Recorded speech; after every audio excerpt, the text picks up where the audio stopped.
Sales Rep Radio. Hi, everybody. This is Dan Walker, and this is Sales Rep Radio, a presentation of timeless sales tips and best practices from some of the world's best professional sales consultants. The money-making news you need starts right here. Let's get rolling. Hot tips, Sales Rep Radio.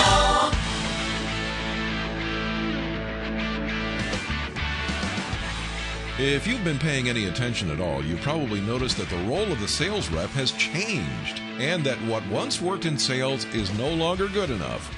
Buyers want and expect more from us nowadays, and joining us for a look into where we need to be is international speaker, best-selling author, and sales expert, Anthony Iannarino. Anthony, thanks for joining us. Thanks for having me. I appreciate it. So, you're telling us there's been some changes in the world of sales lately, Anthony. Over what period of time are we talking here? Let's talk about changes over the last century. How about that? We'll go really, really wide here at the beginning of this.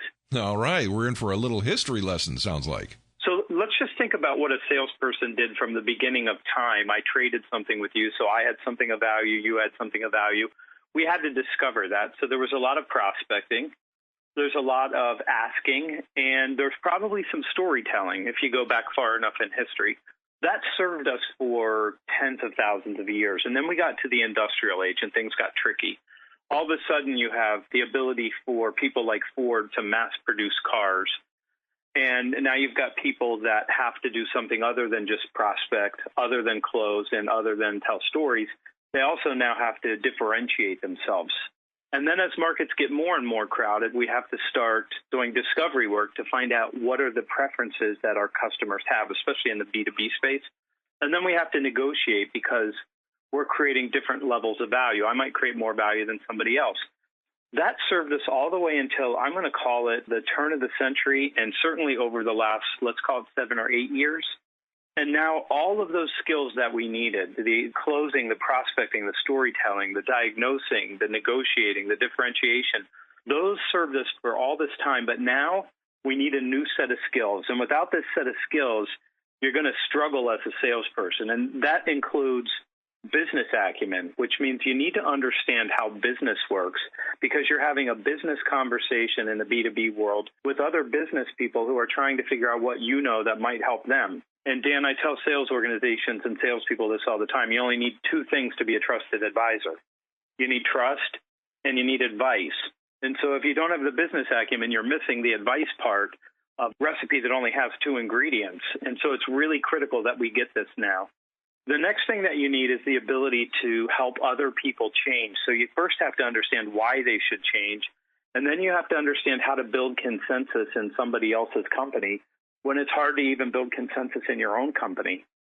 And that means you need the third component now of what I'm going to call the modern skill sets for a salesperson, and that's leadership. You've got to be able to hold the position of a leader, somebody who can direct the actions that you take, that your company takes, and that your client takes so you can get better results. And that's where we are. And so we're mostly missing those last 3 ingredients. We've taught people to close. We've taught them to prospect. We've taught them to overcome objections. But we haven't spent much time developing them as leaders and as business people, and that's what the role requires. How does one acquire or develop the leadership trait? You take responsibility for an outcome. What a lot of people think, Dan, is that somebody's going to come along and tap you on the shoulder, and like by magic, you're going to be transformed overnight into a leader. But that's not the way people develop leadership skills. Some people are born with more of the natural attributes because they're more willing to take accountability for results and guide the actions of others.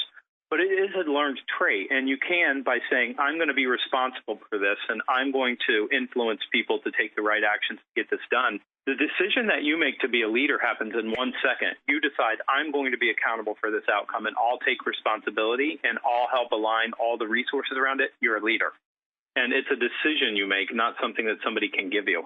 Develop your leadership skills. The customer knows the difference. What else do we need to keep a focus on being successful in the competitive sales arena? You got to focus on the business acumen. What do you know about your client's business? What do you know about the general economy? What do you know about the technological trends that are going to impact your clients, or the scientific trends, or the cultural trends? You have to really pay attention and be more of a student than you've ever had to be And the one after business acumen is consensus. How do people really make decisions? And how do you help them make trade-offs and have the internal conversations they need to have so that they can agree what to do next? But you need to do a lot of work. You need to think about stakeholder maps. You need to think about doing a deeper level of discovery so you can understand what people really need and what they really want and how to help them make trade-offs. You have to learn to ask for commitments that other salespeople haven't asked for. Like, Dan, I know to make this decision, there's going to be other people on your team who are going to be affected. How soon can we bring those people in and in what order? You're going to have to learn to control the process, because if you allow your prospective client or your clients to do this, if they knew how to get consensus inside their own organization, they'd be doing a lot better than where you found them. But the hard part for them is getting a decision internally, just like it is for us inside our companies. Now, how are we going to demonstrate to our prospective buyers that we have those leadership skills and we're looking out for them? You're going to have a different kind of conversation. And I'll just give you one more concept here to deal with. There's really 4 levels of value that we create as salespeople in sales organizations. And the first level is the value that our product creates. And for a long time, salespeople would show up, put the product in front of the customer, and talk about features and benefits. That now will get you commoditized and ask somebody to discount your price if they buy from you at all faster than just about anything else. The second level of value is experience, which means we've got the support and the service to back this up, and we can differentiate that way. That now, for most companies, is table stakes. Everybody can do that. So for the last 30 to 40 years, we've been at level 3, most organizations, with most of their clients that they retain long-term, and that's ROI. I can show you tangible results. But there's another level of value available to salespeople, and that level of value I call level 4. It's strategic, proactive, integrated, where you're actually envisioning the future for your client and you're helping show them that path that they need to take. So what you have as a choice as a salesperson, if you want the credibility and if you want to demonstrate that, you have to decide where you're coming in on that continuum as you go into that conversation. A lot of salespeople still start at level 1. Let me tell you about me. Let me tell you about what we do. Let me tell you about my product or service. And let me tell you about the features and benefits that we can produce results with for you. That's where most people start. It's the wrong end of the spectrum.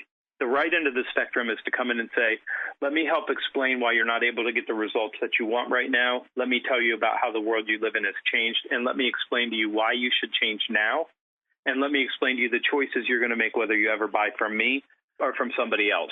And that's the salesperson you have to be now. You have to be consultative, trusted advisor, level 4, and you have to come in and talk about something other than you and your company. So nowadays we need to be more of an analyst with some profoundly beneficial answers for our clients. There's no doubt about it. You have to look like a good general manager, and you have to remember these people, we're asking them to make us part of their team. They're hiring us to help them get a result that they can't get without us. And that means they're going to be working with us for some period of time. So it's important that we do this work because they're making a longer-term decision. Really timely insight, Anthony. Where do you want us to go to learn more about being effective in today's world of sales?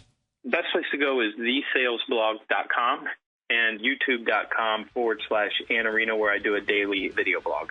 Anthony Iannarino at thesalesblog.com. Thank you so much for helping us out here on Sales Rep Radio. All right. Thanks so much for having me, Dan. Well, that's going to do it for now, folks. Sales Rep Radio is a production of the Marcom Store, your source for audio and video training and communications, comprehensive e-learning, and, of course, custom corporate podcasts just like this one. Be sure to subscribe, like, and share this podcast. This is Dan Walker. Thank you so much for listening. We'll see you again next time for another edition of Sales Rep Radio.